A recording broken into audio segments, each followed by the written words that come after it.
यहाँ हमें एक परिपथ दिया गया है जिसमें 10 वोल्ट की एक बैटरी के साथ कई प्रतिरोध संयोजित हैं और हमें इस प्रतिरोध में जो 20 ओम का है इसमें विद्युत धारा की मात्रा ज्ञात करना है। तो इस प्रश्न को हम कैसे हल कर सकते हैं?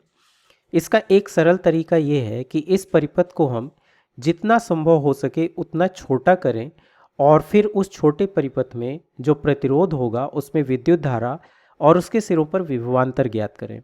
यदि हम ऐसा कर पाए तो उन मानों की सहायता से हम वापस इस परिपथ में आकर किसी भी प्रतिरोध में विद्युत धारा की मात्रा या उसमें विभवांतर आसानी से ज्ञात कर सकते हैं। तो इस परिपथ को छोटा करने के लिए हमें क्या करना होगा? हमें यह देखना होगा, यह पता लगाना होगा कि इनमें से कितने प्रतिरोध श्रेणी क्रम में संयोजित है या फिर पार्श्व क्रम में संयोजित हैं, ताकि हम उन्हें उनके तुल्य प्रतिरोधों से प्रतिस्थापित करके परिपथ को छोटा कर सकें। तो यहाँ हम देख सकते हैं कि ये प्रतिरोध और ये प्रतिरोध, ये जो 20 ओम का है और ये 5 ओम का प्रतिरोध, ये पार्श्व क्रम में संयोजित हैं। क्यों? क्योंकि ये एक समान बिंदुओं से जुड़े हुए हैं। यहाँ से जितना विभवांतर या वोल्टेज आएगा उतना ही वोल्टेज यहाँ से होकर के भी गुजरेगा। तो ये दोनों पार्श्व क्रम में संयोजित है, इसलिए हम इन्हें तुल्य प्रतिरोध से प्रतिस्थापित कर सकते हैं। इन दोनों प्रतिरोधों को यदि देखें तो ऐसा प्रतीत होता है कि ये श्रेणी क्रम में संयोजित हैं, लेकिन वास्तव में ये श्रेणी क्रम में संयोजित नहीं है। श्रेणी क्रम में संयोजित प्रतिरोधों में विद्युत धारा एक समान रहती है, मतलब यहाँ से आने वाली पूरी विद्युत धारा इस प्रतिरोध से होकर गुजरेगी। लेकिन हम देख सकते हैं कि यहाँ से आने वाली विद्युत धारा इस बिंदु पर विभाजित हो रही है। कुछ विद्युत धारा इस प्रतिरोध में जाएगी जबकि कुछ विद्युत धारा इस प्रतिरोध में जाएगी, इसलिए यह श्रेणी क्रम में संयोजित नहीं है। इसी प्रकार ये और ये प्रतिरोध भी श्रेणी क्रम में संयोजित नहीं है, यहाँ से विद्युत धारा विभाजित हो रही है। ये दोनों प्रतिरोध भी श्रेणी क्रम में नहीं है क्योंकि यहाँ से विद्युत धारा विभाजित हो रही है, और इसी तरह से ये दोनों प्रतिरोध भी श्रेणी क्रम में नहीं है क्योंकि यहाँ से विद्युत धारा विभाजित हो रही है। तो इस प्रकार यहाँ हम इन दोनों प्रतिरोधों को जो पार्श्व क्रम में है तुल्य प्रतिरोध से प्रतिस्थापित कर सकते हैं। इसके अलावा हम यहाँ पर एक 15 ओम का प्रतिरोध देखते हैं और परिपथ का ये तार, यहाँ पर कोई भी प्रतिरोध नहीं है, मतलब यहाँ पर हम कह सकते हैं कि 0 ओम का प्रतिरोध है, और इसलिए यहाँ से आने वाली विद्युत धारा इस प्रतिरोध से होकर जाने की बजाय यहाँ से जा सकती है, क्योंकि विद्युत धारा सबसे कम प्रतिरोध वाले मार्ग से होकर के जाती है। तो यहाँ पर हम ये कह सकते हैं कि ये चूँकि 0 ओम का प्रतिरोध है और इसलिए ये दोनों भी एक दूसरे के साथ पार्श्व क्रम में संयोजित हैं, इसलिए इन्हें भी हम एक तुल्य प्रतिरोध से प्रतिस्थापित कर सकते हैं। तो जब प्रतिरोध पार्श्व क्रम में संयोजित होते हैं तो उनका तुल्य प्रतिरोध हम ज्ञात करते हैं। उसके लिए सूत्र है 1/RP बराबर 1/R1 प्लस 1/R2, और इस तरह से जितने भी प्रतिरोध होते हैं सभी का हम व्युत्क्रम करके योग कर लेते हैं। तो यहाँ पर यदि इन दोनों प्रतिरोधों को देखें तो इनके लिए तुल्य प्रतिरोध कितना हो जाएगा? 1/20 प्लस 1/5, और जब इसे हम हल करेंगे तो हर में हमें मिलेगा 20, और यहाँ पर 1 प्लस 5 के 20, 4 एकम 4, 4, यानी कि 5/20, और इसे हल करेंगे तो 1/4। ये हुआ 1/RP का मान, यानी कि यहाँ पर RP या तुल्य प्रतिरोध 4 ओम है। ये जो 4 है ये 4 ओम प्रतिरोध है, मतलब इन दोनों पार्श्व क्रम में संयोजित प्रतिरोधों के स्थान पर हम एक 4 ओम का प्रतिरोध लगा सकते हैं। इसी तरह से इन दोनों प्रतिरोधों के लिए ये 0 ओम और ये 15 ओम, यहाँ पे हालांकि कोई प्रतिरोध नहीं है, लेकिन हम इसे हल करने के लिए, परिपथ को छोटा करने के लिए मान लेते हैं कि यहाँ 0 ओम का प्रतिरोध है, तो इनका तुल्य प्रतिरोध हो जाएगा 1/0 प्लस 1/15, और इसे जब हम हल करेंगे तो हमें हर में मिलेगा 0, तिर्यक गुणा करें तो 15/0, यानी कि 15/0। यहाँ पर 1/RP 15/0 है, मतलब तुल्य प्रतिरोध RP का मान 0 ओम है। तो यहाँ पर हम 0 ओम का प्रतिरोध लगा सकते हैं इन दोनों के स्थान पे। तो इस तरह से दो ये प्रतिरोध और दो ये प्रतिरोध, इनको प्रतिस्थापित करके यदि हम परिपथ को फिर से बनाएं तो हमें जो नया परिपथ मिलेगा वह इस तरह से होगा। यहाँ पर 20 ओम और 5 ओम की जगह हमने 4 ओम का प्रतिरोध प्रतिस्थापित कर दिया, और ये 0 ओम और 15 ओम की जगह हमें कोई भी प्रतिरोध लगाने की ज़रूरत नहीं, क्योंकि यहाँ पर प्रतिरोध 0 ओम है। इसका क्या मतलब है? इसका मतलब ये है कि यहाँ से आने वाली पूरी विद्युत धारा इस तार से होकर गुजर जाएगी, कोई भी विद्युत धारा इस प्रतिरोध से प्रवाहित नहीं होगी। क्यों? क्योंकि हम जानते हैं कि विद्युत धारा न्यूनतम प्रतिरोध वाले मार्ग से होकर जाती है। चूंकि यहाँ कोई प्रतिरोध नहीं लगा है, यानी कि 0 प्रतिरोध है, इसलिए सारी विद्युत धारा यहाँ से होकर गुजर जाएगी, यहाँ से कोई भी विद्युत धारा नहीं जाएगी। और यही कारण है कि यहाँ पर हमें 0 प्रतिरोध देखने को मिल रहा है, और इसीलिए हमें यहाँ पर कोई प्रतिरोध लगाने की ज़रूरत नहीं है।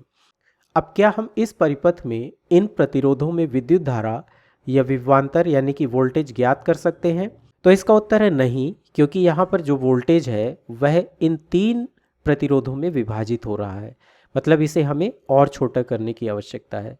लेकिन हम देख सकते हैं कि यहाँ पर जो प्रतिरोध है वो एक दूसरे से श्रेणी क्रम में संयोजित है। यहाँ से आने वाली पूरी विद्युत धारा इधर से और यहाँ से होकर आगे जाएगी। तो श्रेणी क्रम में संयोजित होने के कारण हम इन्हें और छोटा कर सकते हैं। श्रेणी क्रम में जो प्रतिरोध संयोजित होते हैं उनका तुल्य प्रतिरोध उनके कुल मानों का योग होता है। मतलब यहाँ पर 10 और 4 14 और 6 20, इन तीनों को 20 ओम के एक तुल्य प्रतिरोध से प्रतिस्थापित कर सकते हैं। ऐसा करने पर हमें जो परिपथ मिलेगा वह इस तरह का होगा। 10 और 4 14 और 6 20, इनके स्थान पर हमने ये 20 ओम का प्रतिरोध लगा दिया है। अब यहाँ पर यदि हम देखें तो बैटरी के सिरों पर यदि ये वाला सिरा धनात्मक सिरा है और ये ऋणात्मक सिरा है, तो बैटरी के सिरों पर हम देख सकते हैं कि 10 वोल्ट का विभवांतर है।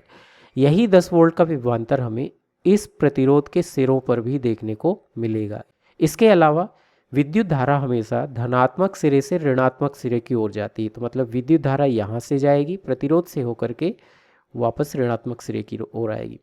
चूँकि यहाँ पर हमें प्रतिरोध का मान ज्ञात है और हमने यहाँ पर इसमें विभवांतर या वोल्टेज ज्ञात कर लिया है, तो अब हम ओम के नियम से, जो कि V is equal to I R होता है, V मतलब वोल्टेज या विभवांतर बराबर विद्युत धारा गुणा प्रतिरोध होता है, इस ओम के नियम की सहायता से इस प्रतिरोध में विद्युत धारा यानी कि I का मान ज्ञात कर सकते हैं, जो कि V बटा R होगा। यहाँ पर वोल्टेज जो है V जो है उसका मान 10 है बटा R यानी कि प्रतिरोध का मान 20 है। तो 10 बटा 20 का मतलब 1 बटा 2। तो यहाँ पर जो विद्युत धारा प्रवाहित हो रही है वो 1 बटा 2 एम्पियर की होगी, और यहाँ से जाने के बाद यहाँ पर भी 1 बटा 2 एम्पियर की विद्युत धारा होगी। अब यदि हम वापस अपने इस परिपथ में आए तो हमें यहाँ पर विद्युत धारा का मान ज्ञात हो गया है। मतलब बैटरी से यहाँ से जाने वाली विद्युत धारा 1 बटा 2 एम्पियर है। इस प्रतिरोध से होकर जो यहाँ से विद्युत धारा गुजरेगी वह भी 1 बटा 2 एम्पियर होगी। यहाँ से आगे 1 बटा 2 एम्पियर विद्युत धारा जाएगी, और इस प्रतिरोध से होकर के भी 1 बटा 2 एम्पियर विद्युत धारा गुजरेगी। ध्यान रखें कि श्रेणी क्रम में जुड़े हुए सभी प्रतिरोधों में समान विद्युत धारा होती है, पार्श्व क्रम में सभी प्रतिरोधों में वोल्टेज समान होता है। तो अब चूंकि इस परिपथ में हमें विद्युत धारा का मान पता चल गया है, तो हम यहाँ पर इन प्रतिरोधों में वोल्टेज या विभवांतर ज्ञात कर सकते हैं। उसके लिए हम फिर से इस ओम के नियम का उपयोग कर सकते हैं। तो यहाँ पर इस प्रतिरोध का मान 10 ओम है और विद्युत धारा 1 बटा 2 एम्पियर है। तो यहाँ पर वोल्टेज विभवांतर क्या हो जाएगा? विद्युत धारा गुणा प्रतिरोध। मतलब यहाँ पर विद्युत धारा है 1 बटा 2 एम्पियर और प्रतिरोध यहाँ पर जो है वो 10 ओम है। जब इसे हम हल करेंगे तो यहाँ पर हमको मिलता है 5। इसका मतलब यहाँ पर इस प्रतिरोध के सिरों पर हमें 5 वोल्ट का विभवांतर मिलता है। इसी तरह से इस प्रतिरोध में हमें विभवांतर ज्ञात करना हो तो क्या हो जाएगा? विद्युत धारा गुणा प्रतिरोध। यहाँ पर भी 1 बटा 2 एम्पियर की विद्युत धारा है और प्रतिरोध का मान 4 ओम है। तो 1 बटा 2 गुणा 4, यानी कि यहाँ पर हमें 2 वोल्ट का विभवांतर मिलेगा। इसी तरह से यहाँ पर 1/2 गुणा 6, 1/2 विद्युत धारा गुणा 6 यहाँ पर प्रतिरोध है, 1/2 गुणा 6 यानी कि 3 वोल्ट का विभवांतर मिलता है। तो इस तरह से हमें इस परिपथ में विद्युत धारा और विभवांतर ज्ञात हो गया। अब वापस हम अपने इस परिपथ में आते हैं। तो बैटरी से विद्युत धारा धनात्मक सिरे से ऋणात्मक सिरे की ओर जाएगी, मतलब यहाँ पर 1/2 एम्पियर की विद्युत धारा है, यहाँ से भी 1/2 एम्पियर की विद्युत धारा प्रवाहित होगी और इस प्रतिरोध से जाने के बाद कुछ विद्युत धारा यहाँ से और कुछ यहाँ से होकर के जाएगी। यहाँ से जो विद्युत धारा जा रही है वो इस मार्ग से और इस मार्ग से यहाँ से जाएगी। चूँकि यहाँ पर ये वाला जो मार्ग है यहाँ पर शून्य प्रतिरोध है, यहाँ पर कोई प्रतिरोध नहीं, इसलिए विद्युत धारा यहाँ से होकर जाएगी और फिर इस मार्ग का अनुसरण करते हुए यहाँ से जाएगी। यहाँ पर भी 1/2 एम्पियर की विद्युत धारा है। यहाँ 5 वोल्ट का विभवांतर है, मतलब इस 10 ओम के प्रतिरोध में यहाँ 5 वोल्ट का हमको विभवांतर मिलता है। ठीक है, ध्यान रहे कि पार्श्वक्रम में जुड़े हुए प्रतिरोधों में विभवांतर हमेशा समान रहता है। तो यहाँ जो 4 ओम का प्रतिरोध है ये 20 ओम और 5 ओम के इन दोनों प्रतिरोधों का तुल्य प्रतिरोध है और इसमें विभवांतर 2 वोल्ट है। इसका मतलब यहाँ पर भी विभवांतर 2 वोल्ट होगा और यहाँ पर भी 2 वोल्ट होगा। अब यहाँ हमें विद्युत धारा की मात्रा ज्ञात करना था। हमने पता कर लिया है कि यहाँ 2 वोल्ट का विभवांतर है और प्रतिरोध का मान 20 ओम है। तो हम ओम के नियम से यहाँ पर विद्युत धारा की मात्रा ज्ञात कर सकते हैं। तो विद्युत धारा की मात्रा क्या होती है? विभवांतर बटा प्रतिरोध। यहाँ पर विभवांतर 2 वोल्ट है तो 2 बटा प्रतिरोध का मान यहाँ पर 20 ओम है, तो 2/20। जब इसे हल करेंगे हम तो हो जाएगा 1/10, मतलब 1/10 और ये विद्युत धारा का मान है इसलिए एम्पियर होगा। यानी इस प्रतिरोध में 1/10 एम्पियर की विद्युत धारा प्रवाहित हो रही है।